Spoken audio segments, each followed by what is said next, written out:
Friends నమస్తే. యండమూరి వీరేంద్రనాథ్ గారి 'టీచర్లు చెప్పనివి, పెద్దలకు తెలియనివి' విజయ రహస్యాలు నెక్స్ట్ పార్ట్ చూద్దాం. మనం ముందుగా ఇక్కడ ఉన్నటువంటి ఒక ఎగ్జాంపుల్ గురించి, ఉదాహరణ గురించి చెప్పుకుందాము. చూడండి. ఒక వ్యాపారి తన భార్య పుట్టినరోజు నాడు ఒక పక్షిని కొని బహుమతిగా ఇంటికి పంపాడు. అది 14 భాషల్లో మాట్లాడగల అపురూపమైనది. ఆ సాయంత్రం వ్యాపారి తన షాప్ కట్టేసి ఇంటికెళ్ళేసరికి అతడి భార్య దానిని కూర వండేసింది.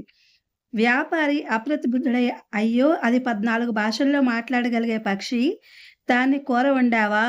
ఎంత ఖరీదు పెట్టి కొన్నానే అన్నాడు.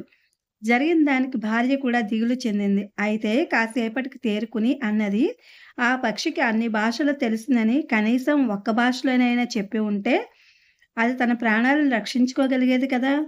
ప్రతి విద్యార్థి తెలుసుకోవాల్సిన సత్యం ఇది. కేవలం విషయం అంటే సబ్జెక్ట్ తెలిస్తే ఏం లాభం? పరీక్ష వ్రాయగలిగిన లేక ఇంటర్వ్యూలో చెప్పగలిగిన సామర్థ్యం లేకపోతే ఇది గ్రహించారా అండి? చూడండి ఎంత బావుందో ఈ ఎగ్జాంపులు. ఏదైనా సరే అన్నీ వచ్చి మౌనంగా ఉంటే ఎలా ఉంటుంది అనేది ఆ కూర వండేసింది కదా పక్షిని ఆవిడ. మళ్ళీ ఆవిడే ఒక చక్కనైన తెలివిగా ఒక ప్రశ్న అడిగింది. అన్ని భాషలు తెలుసున్న పక్షి ఒక్క భాషలోనైనా సరే మాట్లాడగలిగితే రక్షించుకునేది కదా! అని జవాబు కూడా అందులోనే ఉంది. ఇందులో మనం తెలుసుకోవాల్సింది ఇదనమాట. మనకన్నీ వచ్చు. కానీ మనం ఏది మాట్లాడకపోతే మనం ఎందులోనూ కూడా మన సామర్థ్యాన్ని చెప్పుకోలేము అని చెప్పి నీతి అర్థం అనమాట ఇందులో. ఇప్పుడు మనం రోజువారీ మనం చెప్పుకునేటటువంటి విషయాల్లోకెళ్దాము. జుట్టు ఊడిపోతూ ఉండడం మొదలైనవి ఈ అభద్రతా భావానికి మూల కారణాలు. ఆత్మ న్యూనతా భావానికి అద్భుతమైన మందు సానుకూల ఆలోచనా ధోరణి. తనకు లేని దాని గురించి బాధపడుతూ ఆలోచించడం కన్నా ఉన్నదాన్ని అభివృద్ధి చేసుకోవాలన్న ఆలోచనే పాజిటివ్ థింకింగ్. ప్రతివారు జీవితంలో ఏదో ఒక స్టేజ్‌లో ఈ న్యూనతా భావానికి కాస్తో కూస్తో లోనవుతారు.